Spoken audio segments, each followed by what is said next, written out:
ការចាប់ផ្ដើមជាមួយខ្លួនឯងហេតុអ្វីបានជាការចាប់ផ្ដើមជាមួយខ្លួនឯងគឺជារឿងសំខាន់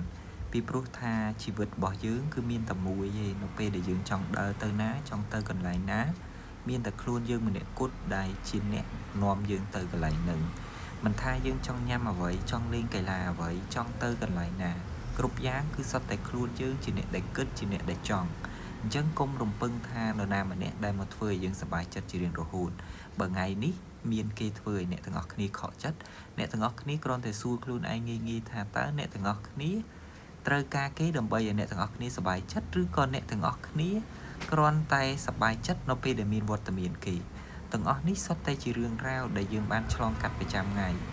មិនមែនគ្រប់គ្នាចូលមកសុទ្ធតែធ្វើឲ្យយើងសប្បាយចិត្តទេពេលខ្លះគេក៏មានបញ្ហាយើងក៏មានបញ្ហាអញ្ចឹងនៅពេលដែលមានឱកាសជួបគ្នាយើងគួរតែចែករំលែកនៅក្តីស្រឡាញ់ស្នាមញញឹមក៏ដូចជា